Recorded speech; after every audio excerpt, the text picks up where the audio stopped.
Hello, and I'm Ken Kinter, and welcome to day 23 of my leukemia journey. Today was an interesting one. It was a hospital day. It was the day I was supposed to get beefed up with a bunch of platelets and get a port put in, and that did not happen.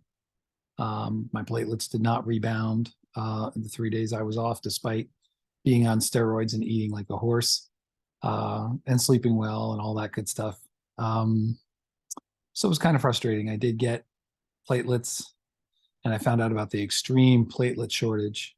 I mean, they're flying in platelets. Fox Chase doesn't even get platelets from Philly; they get them from DC, and sometimes they fly them in from California. And people who need them aren't getting them, and I don't mean me. Although I was supposed to get 2 bags, and there was only one available, so that's not why the test didn't happen. The test didn't happen because I'm not retaining platelets. 2 bags would not have gotten me there, so I'm not mad about that. Although, as you saw in yesterday's video, I went into this with the worst possible attitude. I was not in a good place. So I don't think I helped the situation. But I'm also not blaming the treatment providers for this not working. It just wasn't going to work. Um, it was not a setback as much as it was a delay because I'm going in Tuesday through Friday next week, a week from today, for inpatient round 2. So they'll have plenty of chances to put a port or whatever else they want to put in me while I'm there. So I'm good with that.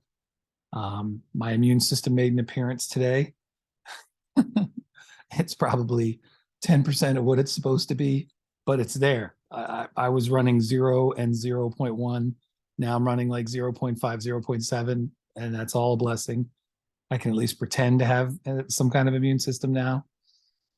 So that part was okay. That part was good.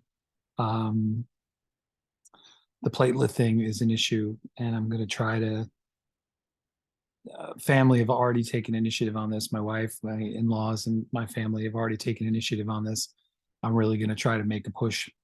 Um, COVID stopped a lot of people, including me, from donating, and a lot of people are paying the price for it. People come to the hospital needing platelets, and they go home without them, and that's not okay.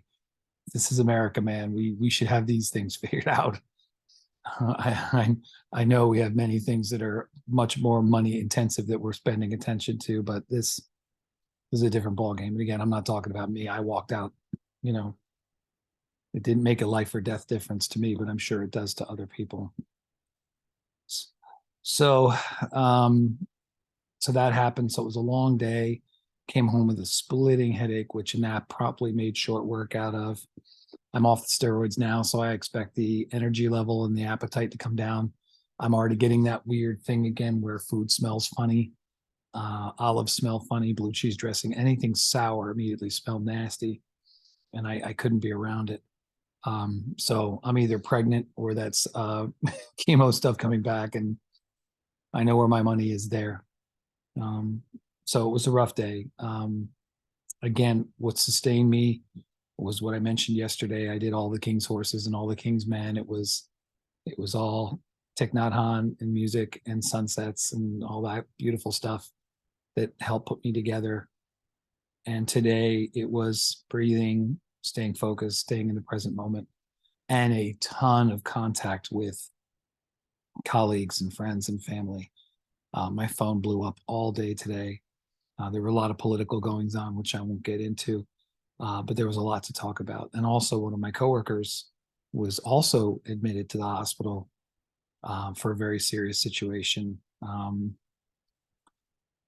which leads me to my last point for tonight, and that is, I've always learned, and I've always considered that when you are in your own state of suffering, that you have a lack of compassion for others. And I believe I got that from some of the Buddhist teachings. So they differentiate between pain and suffering. So pain is you break your leg and your leg hurts. Suffering is all the stuff you add to it. Why does this happen to me? Why does bad stuff happen to good people? I'm such a klutz. Any baggage, pre-existing baggage or baggage that hitches along with that is suffering, which is separate from pain. So Leukemia comes with no small amount of pain, as does the treatment. Um, but I haven't until recently had a lot of contact with the suffering part of it. I don't question why I got it. I'm not angry at God. I'm not angry at anybody. I'm not angry at myself. I'm not angry at my family. I treat it like a lightning strike. It's just something that happened, and I came up. If anything, I look at it from the Buddhist perspective, which is if I didn't get it, someone else would. And if I have a choice between myself suffering and someone else suffering, I'm going to take it. That's just the path. That's the way. Not thrilled about that, but I don't make these choices. So I'm eyebrow deep in pain. No problem with that. That's the reality. But real light on the suffering. And if anything, I find I'm quicker to compassion now. I pray for everyone I see. And again, I'm a poor excuse for a Christian. Let's just be honest about that. I try to live according to a creed that includes that, but I don't, the more dogma, the more material there is in a faith, probably the less I have to do with it, because at that point it becomes less about the divine and more about rules. And I'm not a big fan. And also inclusion and membership and all that kind of stuff. But apart from all that, I do believe in the power of prayer. I do believe in reaching out to whatever power is out there in the universe to try to help. And even just the power of positive intention. So I pray for pretty much everybody I see in the facility, many of whom are in so much worse shape than me, some of whom appear to be in a lot better shape than me. I don't care. I want everybody to get better. I want us all to survive. I want us all to get through this, knowing that that's not going to be the case, but not due to a lack of effort nor lack of positive wishes. So that's how I get through the day. So I think my compassion is actually dialed up a bit through all this pain, which again means that maybe it is the suffering that makes the difference. Maybe if I'm feeling bad for myself, if I'm pitying myself, maybe I can't be there for other people. But if I'm just going through what I'm going through, there's a connection, there's a camaraderie there. All of us who are in that place together, we're fighting.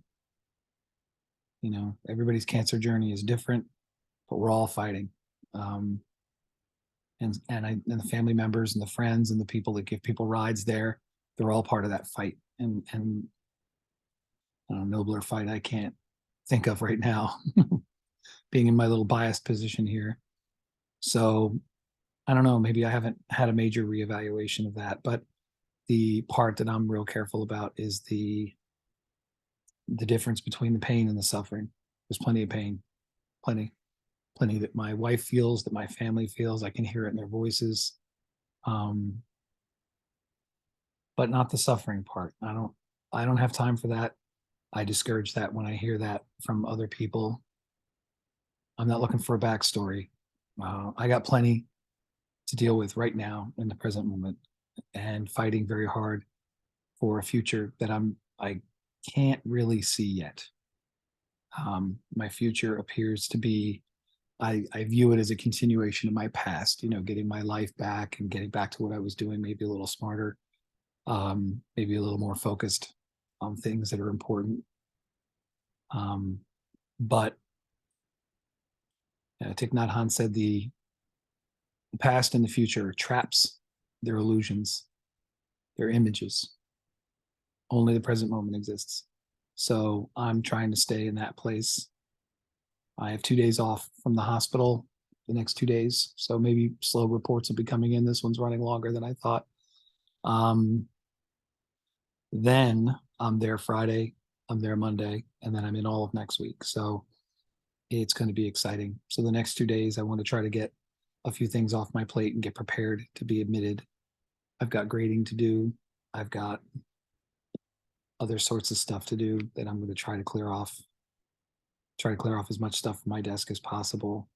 And again, I remember what I said the other day. We're going to take it nice and slow, and not overengage, not overengage in work, not overengage in the world. So that is my priority. So we'll see how things go. The next couple days might be chill, but I don't know. in a weird way, that's the beauty of this journey, but it's also one of the major stressors of this journey is just you wake up and you find out. And I guess that's a lot of life to begin with, even without leukemia. So anyway, I no notes today, so you can tell I rambled a bit, which I do. But anyway, I'm going to sign off. Good night. Thanks for listening, and I will check back in tomorrow night. Peace out.